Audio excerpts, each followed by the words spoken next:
এই শীতে গরম গরম তেলের পিঠে, আর শীত মানেই পিঠে পুলি। নমস্কার বন্ধুরা, মিতা কুকিং ওয়ার্ল্ড অ্যান্ড ভ্লগে তোমাদের সবাইকে অনেক অনেক স্বাগত। তো তোমরা দেখে নাও আমি কিভাবে তেলের পিঠাটা বানালাম। এখানে আমি আমার পরিমাণ মতো গরম দুধ নিয়ে নিয়েছি। গরম দুধের মধ্যে দেব পরিমাণ মতো চালের গুঁড়ো ও পরিমাণ মতো ময়দা, আর দেব সুজি। আর সুজিটা অবশ্যই আগে থেকে ভিজিয়ে রাখতে হবে, তাহলে পিঠেটা খুব ভালো হবে আর নরম হবে। আর এখানে আমি মিষ্টির জন্য দিয়ে দেব হাফ পাটালি গুড় আর হাফ চিনি। আর সেটা আমার যতটা মিষ্টির প্রয়োজন আমি ঠিক ততটাই দেব। আর তারপরে দিয়ে দেব স্বাদ মতো নুন।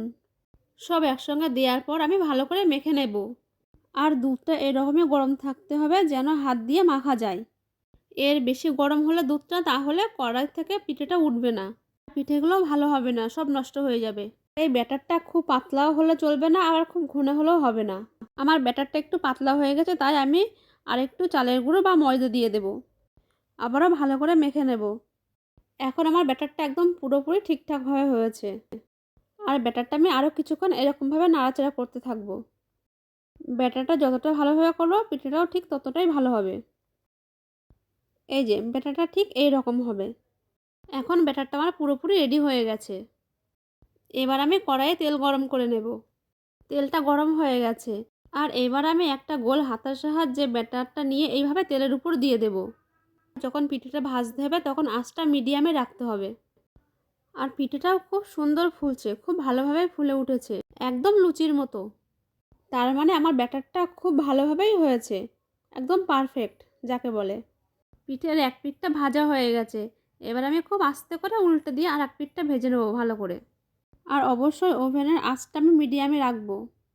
ওভেনের আঁচটা জোরে দিলে পিঠেটা পুড়ে যাবে আর ভিতরে কাঁচা থাকবে। পিঠেটাও ভাজা হয়ে গেছে, এবার আমি তুলে নেব। আর তোমরা দেখো বন্ধুরা, পিঠেটা কত সুন্দর হয়েছে।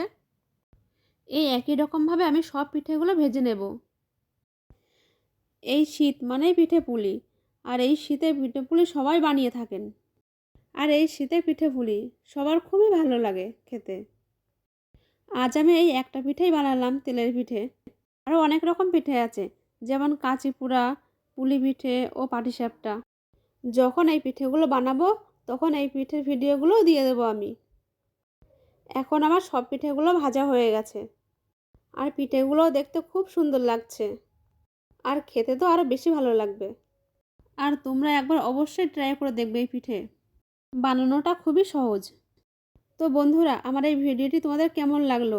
যদি ভালো লেগে থাকে তাহলে অবশ্যই চ্যানেলটিকে সাবস্ক্রাইব করে দিও।